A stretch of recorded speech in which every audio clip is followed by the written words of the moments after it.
on a Sunday night in East Texas. Man, what a wonderful bass fishing weekend it was. We had records broken in the Bassmaster Opens by a Lake Fork local. That helps me get a little more excited about it. I would have been excited to see it either way. That was really cool. Big Sam Rayburn showing up and showing out. Missed me with the live scope 8. No, they wouldn't have caught as much weight without live scope. Yes, it makes a difference. It doesn't mean that they're any less skilled of an angler. We can talk about all that tonight. We can get into the live scope debate. We can get into all that. But the main focus off the bat, we got to talk about, there's a legend that's beginning, a Lake Fork bass fishing legend. The newest one just began yesterday. And if we're being honest, it actually began many years ago. And I'm going to tell you some of the backstory, the little that I know on Pake South. Man, this kid's been a legend in the making for a long time now. Can't wait to tell you guys some of that story tonight. Of course, we will also talk about what's going on at Lake Fork with the bass. How's this cold front going to affect them this week? We're going to look at the weather for next weekend, see how it's going to affect you guys fishing over the weekend next weekend. Of course, we'll be back Thursday. We'll have top baits giving you the latest and greatest on what's going on with that. But we'll look at it tonight, too, and break it all the way down like we always do right here on your Lake Fork Guide. Now it's time for you to get that brown in your cup and hold it up. Drink it down.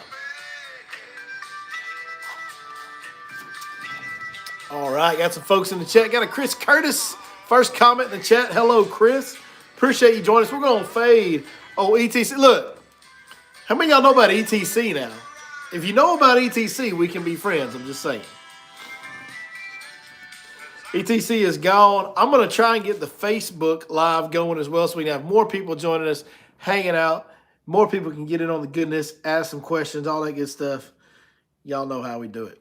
Bear with me 1 second when we get this live rolling.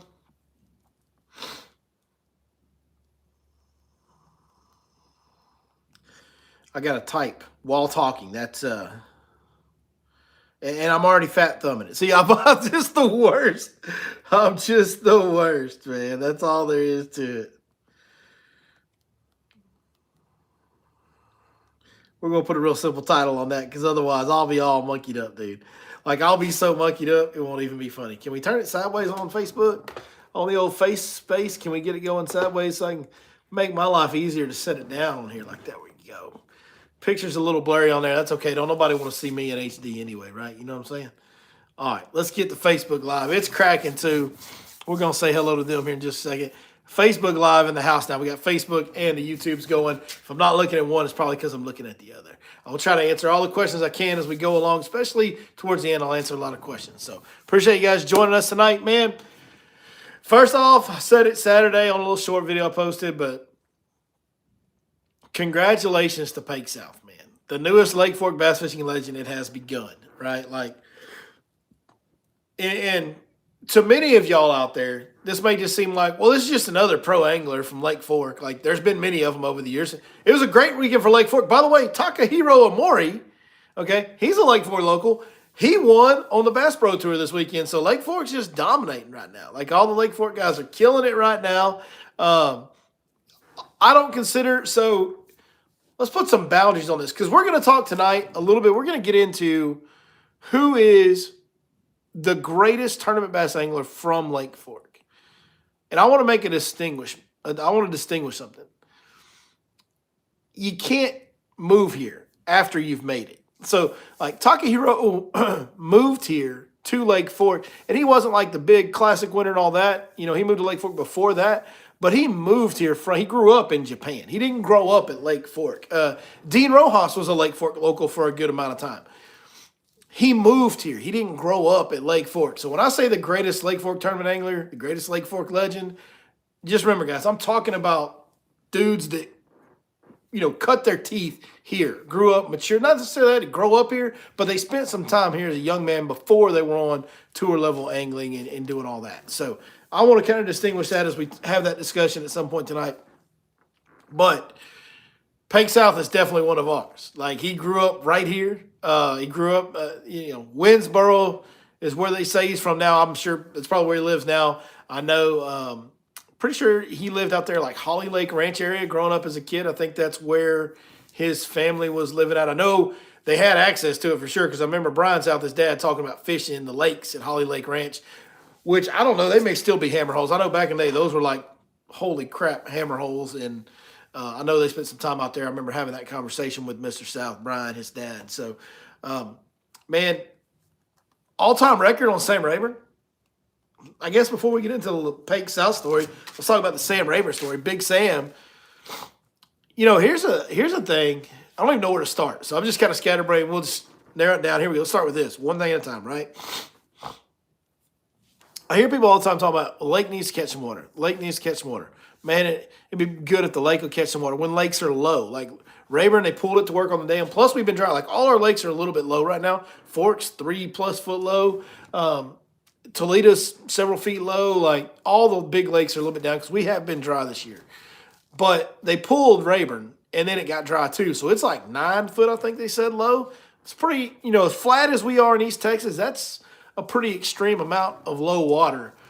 People always like, man, a lake needs to get some water. And I think, the general view is like a lot of people think the lake needs to get some water. I'll know how to catch them better. I'll be able to catch them better. The lake will fish better if it gets higher. Y'all are wrong. Like, unless all you're able to do is throw a frog in a bush or flip a bush, yeah, if that's your deal, yeah. If that's your only deal, then yes, you need water in the lake. If you can do anything, if you can wind a square bill, if you can, flip some, throw a drop shot or shaky head or a Texas rig at timber or a jig at timber, if you can do anything other than fish flooded cover, the lake actually will fish better for you. We will fish better when it's low.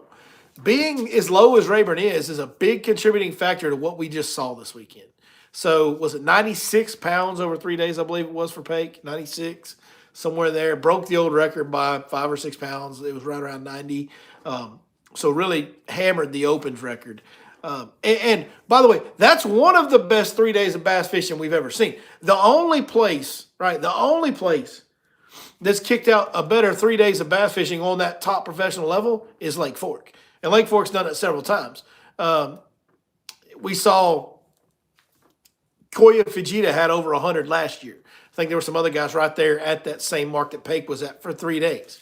In 2014, Keith Combs, Stetson Blaylock, and Russ Lane all had more weight than that in 3 days in the 2014 TTBC at Lake Fork. So other than that, we've never seen – I don't remember what the 3-day total was when they caught 130 at Falcon. It was probably right around there. So 2008 Falcon, Lake Fork a couple different times. Other than that, we've never seen 3 days of fishing for 96 pounds. So that's 3 of the best days of bass fishing you're ever going to see.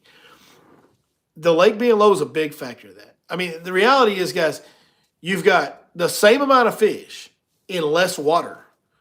Like, we talk about populations on lake, and really what we're talking about, we talk about populations like a lake has a good population. We're talking about bass per acre, and especially big bass per acre. Well, when you take a bunch of acres away, that rate goes up. Like, that ratio skyrockets when you take that much water out of a lake as big and flat as Sam Rayburn. I mean, they're missing a ton of water out of there right now, a ton of shoreline. You've seen, like, those flats by the bridge that we've all fished a million times, like, they're gone. There's no water on them. So they're missing a lot of fishable water, a lot of acreage. So same amount of fish, smaller barrel, it's going to be easier to shoot them, right? Like, that's the deal. You're going to be able to find them easier. It simplifies things, takes a lot of things away, condenses those fish. So that's a big part of what we saw. Live scope is perfect for this. Like, when fish are wanting to move up to spawn, like kind of what was happening pre-spawn, right? Like right on the edge of spawning, those fish are pulling into relatively shallow drains. A lot of the big fish that got caught were, I'm talking about less than 10 feet of water. And they're staging on timber, just kind of hanging on timber, waiting to pull up on the bank to spawn. Man, there's no more better scenario for live scoping than that. Like, that is so perfect for live scoping in a tournament style of fishing like they were. So a lot of stars line up, as they always do when you have a day like that. But young man, I believe he's 21, maybe 22. I don't know. But he's young. He's 21 or 22, somewhere there. Pake South executing on a whole nother level, if you know what I'm saying there. So big kudos to him. Big shout out to him. I don't want to hear the live scope crap. Yeah, look, they may not have caught the weight that they did, right? They may not have caught the weight that they did. But here's what I'm going to say. You guys, well, not you guys, but some guys, okay, some people are wanting to say that Guntersville tournament was like this big wake up moment to, well, these young guys can't keep up with the veterans if they don't have scope. Maybe. First of all, let's just remember that was an extreme conditions tournament. One of the coldest tournaments Bassmaster has ever fished. I mean, they had frozen grass mats going into the beginning of that tournament. Like, that is an extreme situation, right? So let's chill on that. By the way, Pake South, the guy we're talking about, he had a top 10 at Martin last week. In the Guntersville tournament, he was well inside the cut line on day one. He had a rough day two in extreme conditions and barely missed the cut. Fisher Anaya made the cut, had a high finish. Trey McKinney had a top 10. So pump the freaking brakes on these young guys, can't catch them without scope. Like, I'm not saying that they will, like that the veterans won't be better without scope. I'm just saying pump the brakes. It's been one tournament under very, very extreme conditions. I will say one thing, though. We do know when they are allowed to use scope, these young guys are dominant, bro. Like, they've proven that all last year, last couple of years, and they proved it again at, like, Martin on the Elite Series last week and then Rayburn in the Opens this week. Like, when you give them boys scope, you ain't beating them, dude. Like, they're so good. And miss me with the it makes it easy. You know, I would say that I probably qualify as a veteran angler. I've been in the business for over 10 years now. Been making my living doing it. Making my sole living since 2017, but I started part-time guiding in 2015. So right at that 10-year mark on either side of it. So either way, I'm 42 years old. I've been doing it a while. I've fished my whole life without scope. I've really just embraced scope fully embraced it this year. Okay. It is the hardest thing I've ever had to learn in bass fishing. Like, it's the hardest thing. Like, it does cut a lot of corners. And when you get it right, it is easy. Like, when you get it all dialed, when you got the right bait and you got the right little twitch or pop or right pace, whatever it is that's triggering the bite, when you put all those puzzle pieces together, yeah, it is easy. But it was funny, I was having this conversation in my boat the other day. It's like, scope does make it easy. When you figure out where they're positioning, how they're positioned, what depth of the water column, then how they're positioning, what cover they're on, you figure out what bait to throw and exactly how to work it, it's really easy to catch them. That's always been the case. Listen, when I figured out exactly where they were in the depth column, how they were positioned, what cover they were relating to, what bait to throw, and how to work it, when I put all those things together before scope, it was easy as hell to catch them then too, boys. We just repeated the pattern all over the lake and whacked them, no matter where we went. So, like, miss me with the it's easy thing, right? Like, it's easier to educate yourself and gather information. Yeah, it's 100%. You're going to do that better. But actually putting the puzzle together to catch the fish is no easier with scope than it ever was with the other one. If anything, you waste a lot of time chasing fish sometimes when you're new to it that aren't bass. And even now, like, I think all those guys are really good. I think they make cast every day at fish that aren't bass. And I think they would all tell you that. You waste a lot of time on fish that won't bite. Fish that are just not going to be there. Like, you got to learn to read their behavior. There's a little bit of sight fishing. You read their body language, read how they're moving in the water column, read how they're positioned on cover. Like, there's a lot of things to it, man. A lot of things to it. So I don't want to hear, I know I'm going to hear it. But I don't care. Like, that in one ear, out the other. The people that say that aren't making a living fishing. And the ones that are saying that are making a living fishing don't like that the young guys have outworked them and got better at this deal, and they don't want to keep getting their butt kicked by it. Like, that's all it is. Like, you're not going to hear anybody that does good with scope go, man, you're right, guys. This is just a cheat code to fishing. There ain't no skill involved. Like, it's not as much skill involved in scope as it is. They're not going to say that, dude. They're not going to say that. So, all right, that's my I get off my church pew about live scope, man. I'll get off that for a little while. I apologize, for getting a little anxious there. Let's talk about Pake, because that's what tonight's really about. Like, Pake South is the newest Lake Fork bass fishing legend. I think, personally, we'll have this debate here in a little bit. I think he will go down as the greatest tournament bass angler to ever come from Lake Fork. I think he will buy plenty, like enough where I'm. I think where I think he'll be is so far ahead of everybody else that I'm confident enough to say it right now. Like before he ever got started, I've been saying this. As soon as he qualified for the Elite Series in one try, I started saying this. So, Pake South is the newest Lake Fork bass fishing legend, but he's also one of the oldest. Or not one of the oldest, but he's an older one too. I'll tell you guys a little story. First time I ever saw Pake South, right? No idea who he was. I didn't know a whole lot of anybody at Lake Fork. I was new to the area. Let's see. That was 16 years ago, probably 15 or 16 years ago when maybe a little less than that, when I first saw Pake. It was in the first few years that I lived here, and I moved here at the end of 2009, so it was like 12, it's like 14 years ago. So the kid was probably like 7 or 8 years old, right? Somewhere in there. I didn't talk to anybody. I was just staying to myself. Believe it or not, as much as I run my mouth and get diarrhea of the mouth on here, I'm actually a really quiet guy. I went to the lake and I fished and I went home. Okay. And maybe I was a little quieter back then. I was fresh out of the Marine Corps, all that stuff. So I minded my own business. Well, I'm idling out in front of the Oak Ridge Marina boat ramp one day. And everybody around Lake Fork knows Brian South, Pake's dad, had that white with bright yellow highlight Triton for a long time. I see this big, like 21, whatever, big Triton, big boat, 20 plus foot, idling up to the ramp, and the truck hasn't backed down yet, but he's idling out in front of the ramp. And there is a kid driving this 20 plus foot bass boat that is having to do, like, stand up a little bit to see over the console. Brian used to back the truck down, and unbeknownst to me, I just seen a kid idling a boat around. I was like, what in the hell? Like, come to find out, a while later, that's Pake South. His dad, Brian, was backing the truck down. Pake would load the boat when he was real little. So this kid has been running around Lake Fork, loading boats, catching big fish on his own without daddy's help since he was pre-10 years old. Another crazy story about him, back before all the YouTube days when all the TV stuff we watched was on TV, there was a show called Big Bass Battle. Lake Fork Trophy Lures, Lake Fork Tackle, back when Mark Pack was part of them and all that. They had a show they did. They produced a show, several episodes a year. And they would go out either in teams, 2 per boat, or individual sometimes. I don't really remember. I think it was teams usually. May have always been teams.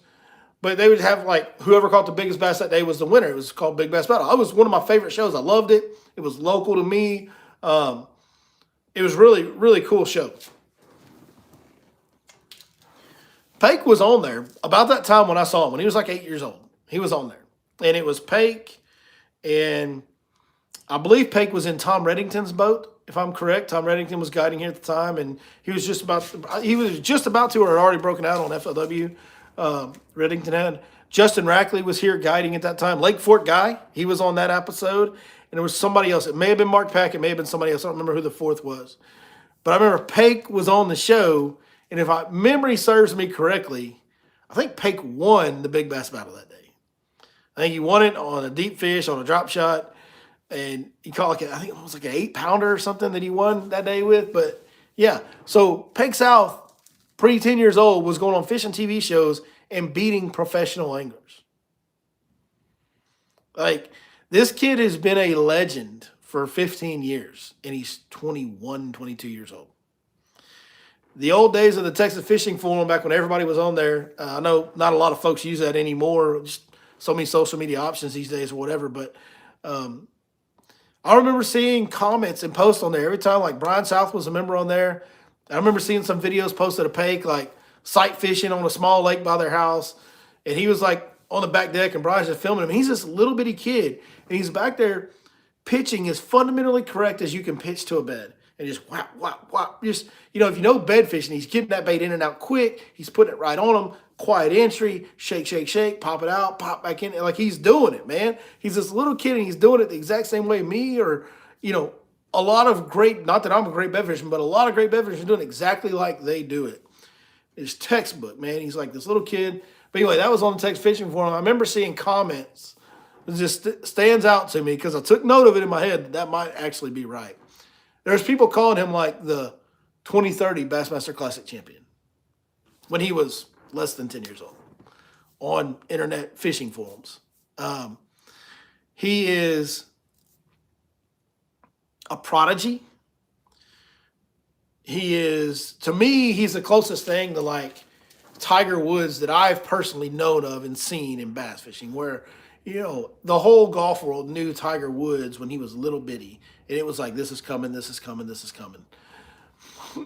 Pake is that in bass fishing for regionally, at least. I'm sure nationally, you know, I don't know who knows him nationally, but regionally, he has been this prodigy that's coming for a long time,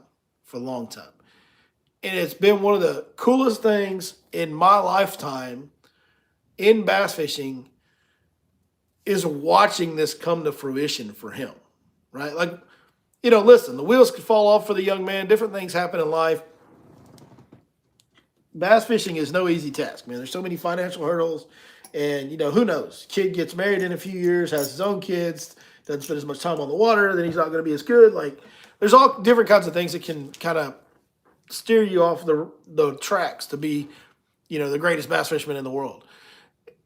But so far, he's on that path. And, like, if the train stays on the tracks, like, this is where it's headed. And it's such a cool thing to me to watch it all start to happen. Like, it's one of my favorite, maybe my favorite thing I've ever seen in the professional sport of bass fishing. Just, man, congratulations to him on, I mean, it's just another thing in his little path that he's pursuing, but it's going to be fun to watch. I can't wait to see what all he accomplishes, how fast he does it, how long he maintains it. Like, all those things are going to be really, really, really fun to watch for a really, really, really long time. Like, this dude's a dude. Somebody said in a comment on the short video I posted congratulating him on Saturday before the tournament was even really over. Somebody made a comment that his journey began as a guide on fork like me. And I was like, no, no, that's not where his journey began.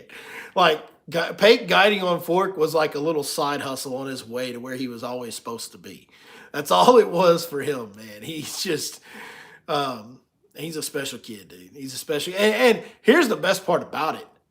I don't know his family. Like, I don't have Brian South's phone number in my phone. I don't, right? I don't have Pake's phone number in my phone. But I do know his family, and I know Pake, and I know Brian, and I've met them. I believe I had a dinner with them many years ago. One night we all just ran into each other at Oak Ridge and ate dinner together. But I know a little bit about Brian, and I know a little bit about Pake's family and his brother. His brother's a good little fisherman too. He's just not as eat up with it as Pake was, from what I can tell. But his brother's a pretty handy little fisherman himself. Good family, like that. To me, is like one of the things that makes me believe he's going to do great things. Is, I don't mean from a financial support standpoint, but he has a great support system at home with a very grounded, small town, old school morals, old school roots family. And I'm sure his dad, you know, I don't know them well enough to know this, but just kind of seeing the kind of guy, how he operates. His dad used to be a bull rider. Everybody kind of knows that about him. Man, he's probably pretty hard on Pake growing up. Like, Pake probably had some morals instilled in him in a firm way.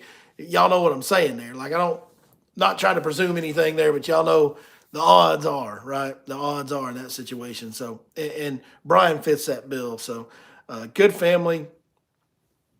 Can't say enough about them. I know I'm kind of rambling at this point, just trying to make sure I don't miss out on anything I wanted to say about them, because it's really, I'm a big fan. I'm a big fan. Big fan. I might be Pake South's #1 fan, and I'm okay with that. I'm okay with that.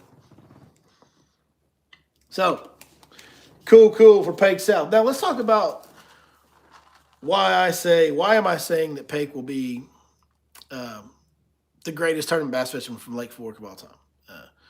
Well, a lot of that I just explained, like why I think it will be. I think this kid just, from as young as anybody, he's had the opportunity to be on Lake Fork.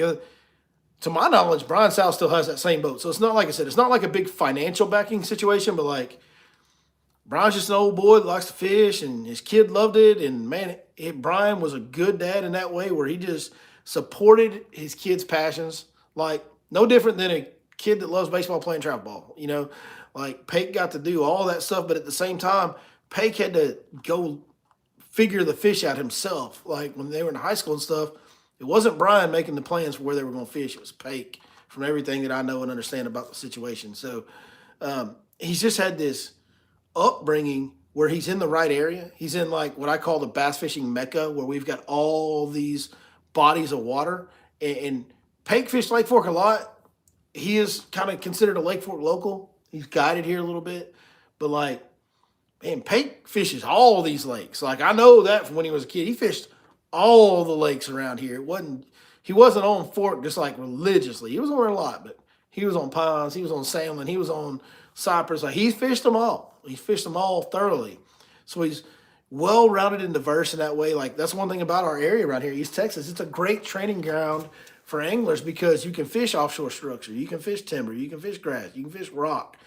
You can fish muddy water, you can fish clear water. Like he's done all of that, right? All of that from the time he was little. So he has this background in training that he's had as a kid. And then high school fishing around here is tough. Like them boys are competitive. And a lot of them, yeah, they're competitive because of their boat captain. And then a lot of them are just kids. Like there's a kid from Van named Hut Reeves. Dude's a freaking hammer. Like he's probably going to be on the Elite Series here one day. Like, if he chooses that path and pursues it hard, he's got the skills to do it someday, I believe. And there's several others I could list. That one just popped in my head because he's from the same town I am. So I saw his name when he was doing all the high school stuff. But like Pake was fishing against guys like that in high school, and some of them with boat captains that were hammer fishermen, local regional hammers that were basically guiding these kids and making a lot of decisions for them. So he's grown up in a very bass fishing competitive atmosphere and learned through that too. So I just can't imagine a kid having a better background to start on the Elite Series and go forward. Now, Pake is also the right personality type. What I know of him and times I've been around him, which is a little bit, he's like locked in, dude. Like he's locked in. Like this matters to him. It's his number one priority, like other than the obvious, family, God, all that stuff. But like he's dead serious about it. He's very passionate about it. And he's got the like perfect bass fishing mentality where he's got a fire in his belly. And like you can tell by looking at him, like he's got a lot of fight in him, but at the same time, he's very like flatline, dude. Like stone cold killer, man. Like you don't see Pake do this. He's flatline. So he's got all the stuff. He's got all the stuff to be the greatest ever. I really do think he will be. And I think it matters to him. And I think that matters. I think how focused he stays in the long run, how the hours he spends on the water when he's not fishing a tournament. I don't have any doubt Pake's going to do all that. So that's a big part of why I think he's going to be so great. Now, is he the greatest tournament bass angler out of Lake Fork? No, obviously not right now. He hasn't done the things yet. I'm saying that I think he will be. So we can have that debate tonight since this is a podcast. We can go ahead and have that debate. Who is the greatest tournament angler of all time? And offhand, without looking up all the stats, my initial thought, which I'm having right now because we don't script anything here, probably Kelly Jordan. I think Kelly Jordan's got some wins. If it's not Kelly, Lee's got, two Elite Series? 3 Elite Series wins that Lee has 3 Elite Series wins and 1 Open. I don't know if Kelly's won that much. But, Kelly was like up there for a long time on the Bassmaster Elite Series. And he's done, some good things on Bass Pro Tour as well. The longevity of Kelly Jordan, I'll probably give him the nod. And then, like I said, I'm not throwing Talk in there, and I'm not throwing Dean Rojas in there because they could be candidates. Talk, he's got a classic win. So Talk would probably be number 1 if you want to call him a Lake Fork local. But he grew up in Japan. Like he didn't even speak English when he moved here. So I don't really consider that to be like a Lake Fork local. Yes, he lives here. This is his home. But if we're going to do that, there's a bunch of dudes at Gunners. Like, try to do that for Lake Gunnersville. Like, if they didn't grow up there, it shouldn't count because there's so many of them dudes on the tour that moved to Gunnersville once they got to the tour. That's kind of how I see Dean and Talk for Fork. And Reddington is another one. He was here for a while, but he didn't grow up here, didn't live here anymore. So, not really what I would call a Lake Fork guy. So Kelly probably number one, Lee number two. I might be wrong on that one. That's okay. That's okay. And then you have guys like Brooks Rogers who made it to the Elite Series. Not, didn't last a real long time, but Brooks is. I mean, everybody knows Brooks. He's been around a long time, and he still catches them. He's still catching them. Richard McCarty back in the day was a guy from here that fished in a classic and was on the Elite Series or whatever it was called at that time, Bassmaster Top 150 or whatever it was. And I hadn't heard anything from him in a while. I don't know if he's still doing it or not. I know when I started guiding, he was still guiding. I know that. And he may very well still be. I don't know. I haven't heard anything on Richard McCarty in quite some time. So, yeah. So that's my opinion on who the GOAT Lake Fork tournament guys are. And I think Pake will do it, man. I think Pake's going to go down as one of the best. I think he could go down as one of the very, very best to ever do it in the sport, period. Like, I think he could be mentioned up there with the Wheelers and Kevins and I don't know, man. It's a little early for all that. But I mean, you never know. He could be. That's a whole nother level there, right? So that is my tournament talk for tonight. Let's try to answer a couple questions, and we'll get into Lake Fork stuff as far as how we're gonna catch them this week with this cold front and all that stuff. See, do I bow hunt? I do not bow hunt. I do a little bit of deer hunting in the winter. Mostly I take my kids. Mostly I bass fish. But I do not bow hunt.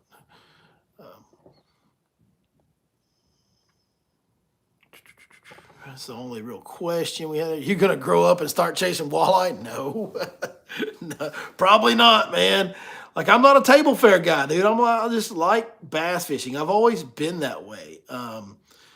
Like my dad took me fishing a lot. He did a lot of crappie fishing and different stuff. And man, I just always rather bass fish. Always. From the day I was born, just rather bass fish.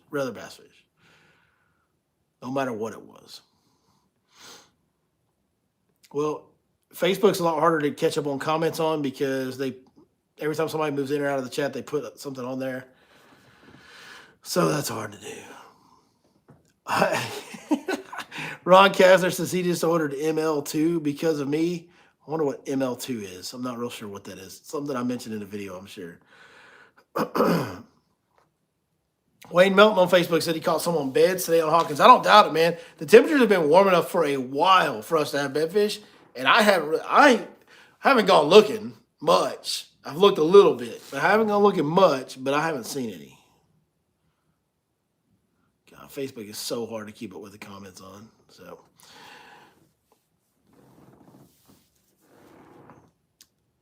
did you use your hotspots to learn the forward-facing sonar? I don't know what that means. Did I? No, I mean, not really. No, I mean, as far as spots that are like on my app and stuff, I mean, no. Those were put on the app because of what I found using forward-facing sonar, not the other way around, for sure. So, I mean, yeah, I used my local knowledge, of course. Like, I use my knowledge of patterns, seasonal patterns and where fish, where populations of fish gather on Fork. Like, I have years and years and years of that stuff that I call on every year to try and figure out where they are, whether I'm using forward facing or not. So, I mean, I guess in a way I did use my, old knowledge of Fork to try and figure out forward facing sonar in a way, kind of. Not exactly. I don't know. I'm a little confused on that one too. So, Lake Fork, we got a cold front right now. I don't think it's going to do too much to the fish, really.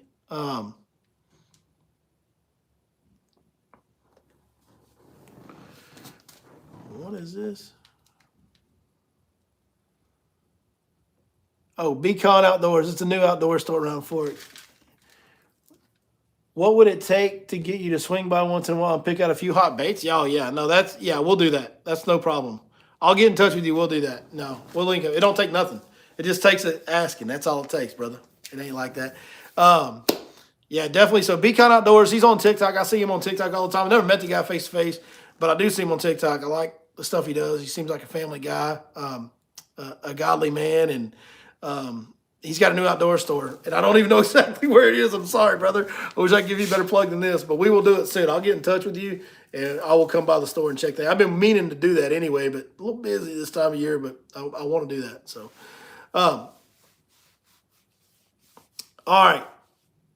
This cold front's not going to do too much to them. It's going to probably going to make the morning bite a little tough next couple days. But man, they're too far gone. And by that, I mean they're too close to spawning to bail on much of anything. If anything, it just means we're going to do a little more scoping this week. And the full moon's coming up right around the 1st of March, I think it is. Like the first couple of days, Mark, I need to look up. I need to know when the full moon is. That's something I should know. It's something, being a fishing guide, I should be aware of that. It's close enough now. Like that full moon, 1st of March, if you got the right water temps, that can be a real big deal. So, I mean, I really think from what I've seen, it seems like these fish are waiting, numbers of fish are waiting to spawn on this moon. I have not really seen any significant spawning activity. I haven't heard of any significant spawning activity. Maybe a couple guys have found some here and there, but nothing major. And the water temps, like I said, they've been warm enough for fish to spawn for well over a week now. Maybe longer than that. So I think these fish are waiting on the moon. I think they're waiting on the moon to really move in a big way, which is nothing really out of the ordinary, honestly. So we'll see. I could be dead wrong on that. They could be up there right now, and I could be screwing this up, especially with this cold front this week, though, like we're experiencing right now. I think, 30 degrees in the morning, I think that's going to hold them up a little bit. And so all that being said, lots and lots and lots of fish have piled in to spawning areas and been hanging out in 2 or 3 on out to, a lot of big fish in 5 to 10 foot of water, 4 to 8 foot of water, just like we saw in Rayburn. The same thing we saw in Rayburn in the opens. If you watched any of it, Pake was up there in that kind of 4 or 5 down to 8 or 10 foot of water, and that's where he was catching all the big. There's tons of fish in that area right now. Well, when they get that moon and that water's still 60 degrees, they're going to spawn. So I think when we get this moon 1st of March, you're going to have a huge wave of spawners. Now, for right now, this week, it's going to be exactly what you saw in the opens on Rayburn this week. It's going to be, a lot of scoping, a lot of jerk baiting, a lot of whatever they call it, new bait. That's a factor now. But a lot of, look at Trey McKinney from a few years ago on Fort. A lot like that, where fish are just outside of the spawning areas, stacked up in there, loaded up in there. The best part about that is it's always been a phenomenal way to catch really, really giant bass on Lake Fork. It's always been that way. Before scope, long before scope, we were throwing a jerk bait in 4 to 8 foot of water in the timber right outside of spawning areas. And right before they spawn, you catch some big ones. So that's always been a thing. It's a thing right now. Scope definitely helps you in this situation. There is no deny. Scope does make this easier because every cast has had a fish if you know what you're doing. And that's a big deal right now. So, what are we going to get this weekend? It's going to warm up some so they can get back on the bank. When they're on the bank, man, you can do a lot of things. You can spinnerbait, chatterbait, trap. You can go light plastics. You can go weightless plastics, fluke, wacky worm, Cinco. You can do a lot of things when they're shallow when it's on the warming side. When the water's warming, pushes them up a little bit, pushes them back a little bit. You can do a lot of different things. When they're not, you can go flat side square bill. You can go jerk bait. You can go drop shot on the timber, flipping timber with a drop shot. Those are kind of your options on that. Weightless plastic, if you want to do that deal a little bit, you could, especially scoping. You can definitely get one around their head, twitch it, all that good stuff. So that's kind of what you should anticipate. If we get enough warming where that shallow water is warmer than that little bit deeper water, look to the bank, look to the shallow stuff, catch them a lot of different ways. If it doesn't warm trend back up and we get a little colder this week, kind of stay there. We stay around that 60, 59 mark this week. If that happens and the shallow water is not any warmer than the mid-depth water, then you need to do the jerk bait, flat side square bill, and drop shot deal. So that's what you can expect this week, in my opinion. I think that'll hold up pretty well. It's pretty simple this time of year.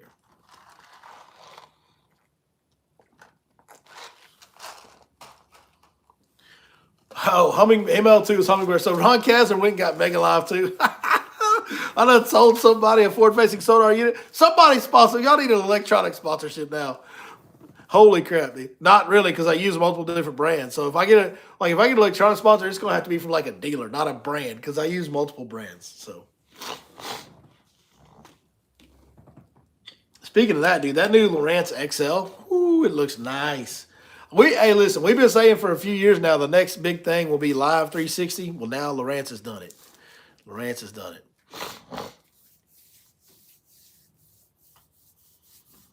What is my opinion of Boat Arc? Lake Boat Arc is cool, man. It's really cool. It's fishing really good right now. It's a pain in the butt for me to get to. Where I live in Van, Texas. There is no good way to drive there. It is a 2-hour and 10-minute drive one way on back curvy roads, county roads. I literally can be at Sam Rayburn in like 15 minutes longer. It takes me 15 minutes longer to drive to Sam Rayburn than it does to drive to Boat Arc, which is crazy if you look at it on the map. But just bad roads going there for me. I don't go there. I've been there like the second summer it was open. I went there for like 3 days, 3 or 4 days that summer, maybe more than that. I went there a couple different times that summer, and I haven't been back since. It fishes good. It fishes good. Those fish are fresh and new and a lot of timber for them to hide in. So what happens when you got a lot of timber that blocks off sections of a lake, which there's that's some of that on Boat Arc is happening, where there are fish you can't get to on Boat Arc. There's areas you can't get to. That's what Fork had in the beginning. And what I believe happens there is you're always getting fresh fish cycling out of that timber, right? Like those fish have a place to hide. There's fish that are born in there. And then eventually, because of population, they end up making their way out where they are accessible. And those fish are brand new and dumb and easy to catch, like stupid easy to catch. So Boat Arc's fishing really good. It's starting to kick out some big ones now. Like there's some bigger fish getting caught out there now. They're really healthy and fat, so they've got a good forage base from what I've seen in pictures. So yeah, I think good. Boat Arc is good. I wish it wasn't such a pain in the butt for me to get to. I wish it was a little more convenient for me to drive to it, or I would be there a lot if it was.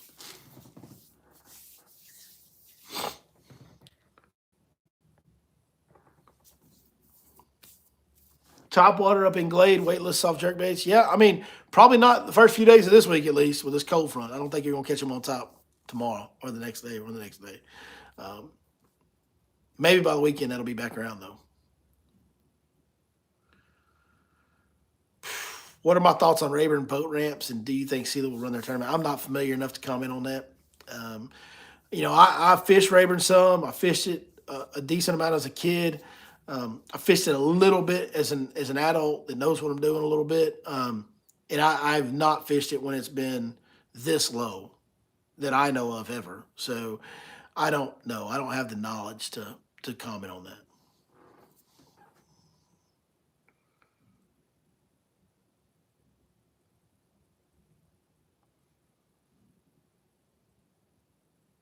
Dude, Facebook's comment system is terrible. So every time somebody pops in and out of the chat on Facebook, it gives me like a notification. Bing, bing, bing. It says, like right now, the last one, Steve Dornan is watching. And the one was behind us, Brad Harrison is watching. And so if you made a comment, like I'm getting notifications constantly, and the comment gets lost in that, and I can't find your comment. So unless I see it right when you make the comment on Facebook, I'm sorry. It's hard to keep up with. A little easier on YouTube. Fishing was great today at Athens until the lower unit blew up running across the lake.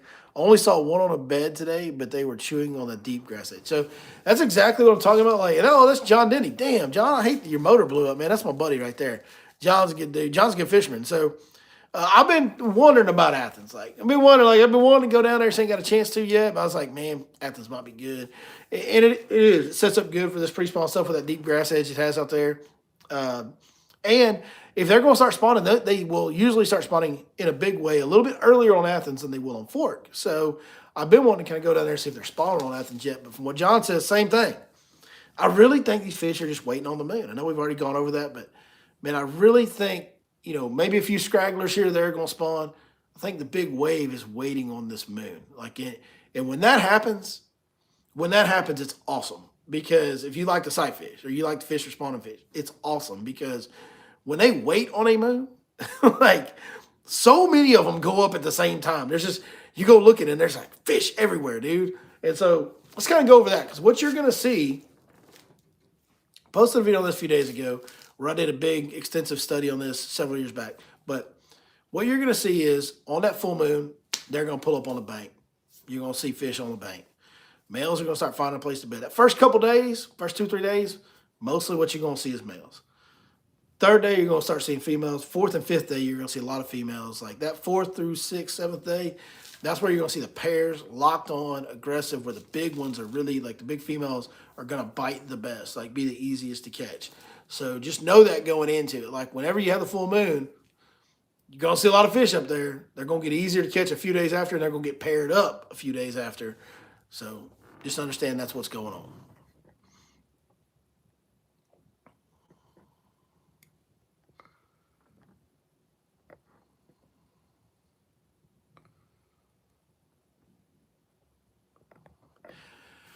Clay Cunningham is making a comment about a dice bait. I don't like calling them dice bait because they're round. Dice aren't round. So I call them fuzzy balls. Whatever. Maybe Bassmasters are scared to do that because of, political correctness, but I'm not. So fuzzy ball baits. Pake was thrown on a bait caster. You were glad to see he was thrown on a bait caster. Listen, I have been avoiding. Okay, I've been avoiding the fuzzy ball conversation, and I'll tell you guys the reason why. The reason why is I have a buddy. The guy's on another lake, and he's been catching on it for a while. And it's a weird deal in this industry because like a big part of my business depends on getting attention online. A big part of everybody's business depends on getting attention online. So it's a balancing act on that, like when you expose stuff, when you not. Because I guarantee you do a really good, like, detailed, like, give up all the juice on the fuzzy ball. Right now, that video is going to get a lot of views. But I don't want to do that. And being in East Texas and so regionally, like, not that I have, like, the biggest following in the world, but regionally, like, a good percentage of people watch what we do. So I don't want to have his body of water, because he's in East Texas as well. I don't have his body of water have everybody and their dog start throwing this bait out there. When I tell them how it works and exactly how good it is and all that. Yes, the big one, throw it on a bait caster. Yeah, no doubt. I mean, it's a big, heavy bait. Like, it doesn't make any sense to throw the big one on. I saw Koya throwing the big, a bigger one on the spinning rod at Lake Fork last year, and I didn't understand, like, why he was doing it. Like, you get so much more control of the fish and all that. So there's some different rigging things that I've been figuring out, and I've been catching some fish on it here and there, and it's... I'm just going to move on before I get myself in trouble. But yeah, you can throw on bait caster for sure. I'll put it this way. I'm like fully in on scope now. And where I fish, I still don't carry a spinning rod. Like, I still don't have a spinning rod in the boat. Like, even my minnow, I'm throwing on a bait caster. But I have bait casters that on a 6'9" medium action rod that I can throw a weightless trick worm on that fine. So, like, I don't know why I need to go to a spinning rod. I need to be proven why I need a spinning rod. And I just haven't been. Colt says he pulled up to his spot and the whole buzzard Pake was on my spot. Well, listen, Pake has arrived. So now if Pake's on your spot, that's not your spot no more. That's Pake's. I'm just kidding, of course. But no, listen, if Pake found it, he found it the legit way. I guarantee that. Pake he is good. He's a good character kid, too.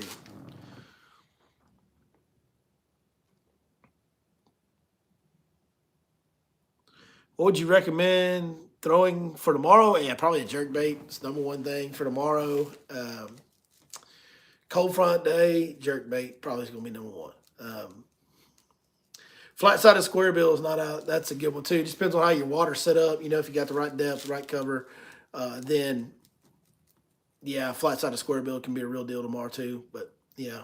That's what we were talking about earlier. Like, tomorrow, I'm not going to throw a drop shot because that's just me. I might if I get desperate enough. But, like, jerkbait and flat-side square bill is going to be my first two tools I'm reaching for tomorrow.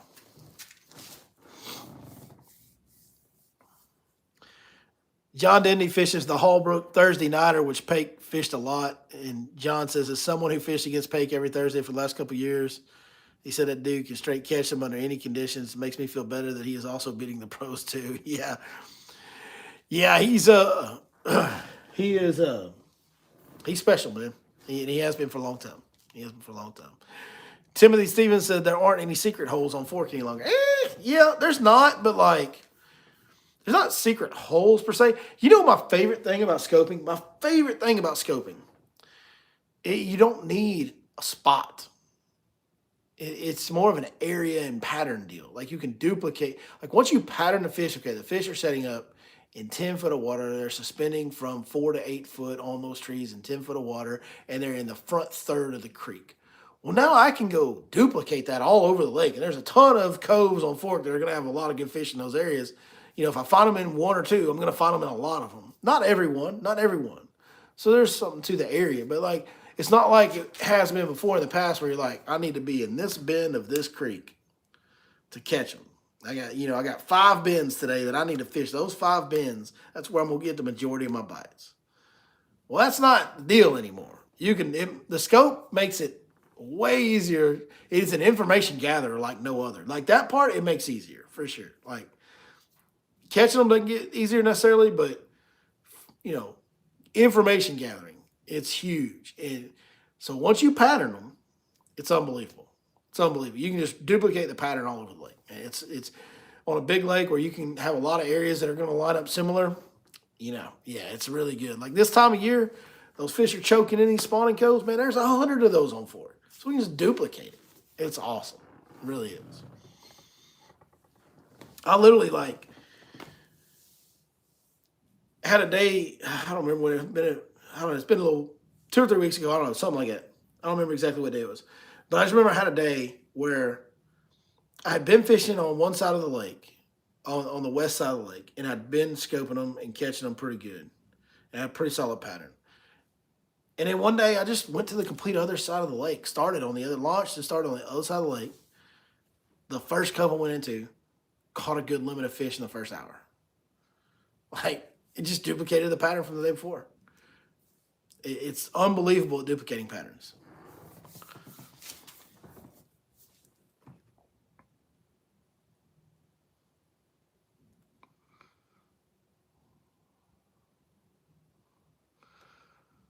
All right. All caught up on questions. You guys got any more questions? Put them in there. Holler at your boy. We'll answer a couple more if y'all got them. Before we get out of here, we'll start wrapping it up, man. The legend of Pake South. What a start to hopefully very, very long and fruitful career. Like it's seemed to always been destined to be.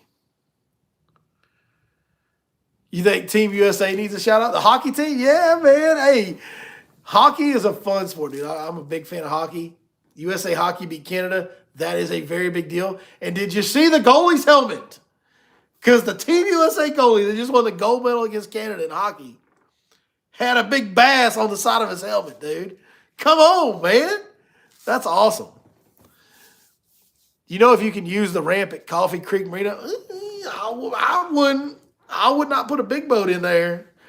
I mean, it might be good. I don't know. I don't know for sure. I don't know. But I don't think that one's going to be good right now. I mean, we're a little over 3 foot low, but like, I don't think it's not all that low, but like, yeah, that was pretty skinny. And his brother was fishing the open at Rayburn. That's right. I did hear that too. Yeah, the goalie's brother was fishing the open at Rayburn. So I know he's from Michigan, but they're obviously a bass fishing family.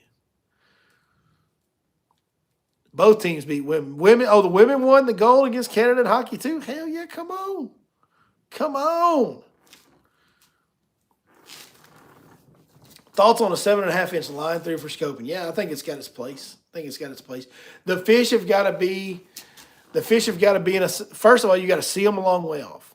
You got to have your scope dial where you can see them at least like 90 feet. Like you got to be able to stay 80 to 90 feet away from the fish when you're throwing at them. Right? Like you got to do that. You got to have your scope range out to like 120. Right? You got to throw at them at 80 or 90, throw behind them, and bring it past them.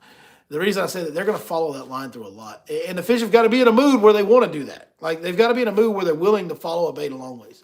And a lot of times those fish will be target-oriented or object-oriented, like standing timber on Fork. Right now, I don't know that it would work all that great because these fish are on a tree. Like, and you can pull them off that tree and then they go back.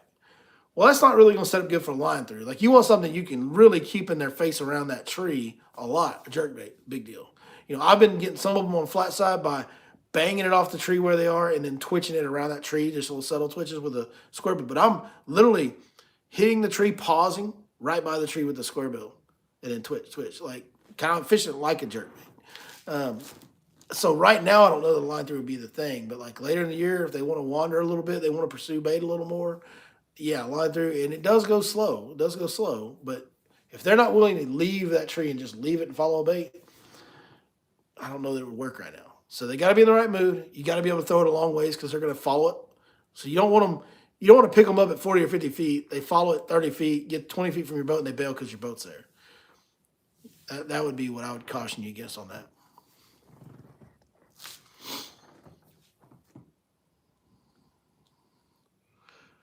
All right, good stuff tonight, man. Good stuff tonight, man. Appreciate you guys joining us as always. As always, appreciate you guys joining us. One more congrats to Pake and his whole family. I know Brian and all of them are just extremely proud, and this they've been seeing this coming for a long time too. Like I can only, I've got two boys. I've got a 15-year-old about to be 16. I got a 13-year-old boy. I can only imagine seeing your child be that passionate about something, put all that time and effort in, and then I just, man, I can only imagine how awesome a feeling it is for Brian. So congrats to Brian as well. Brian South, this is just, that's as cool of a moment for a father as it is for the son, And he wouldn't want any of the shine on him, but man, that's really, really cool. Really cool. So awesome weekend for all the Souths. Congrats to them. Thank you guys so much for watching. Facebook, appreciate you joining us down there. YouTube, appreciate you joining us up here. Cheers, y'all. We shall see you next time right here on your Lake Fork Guide.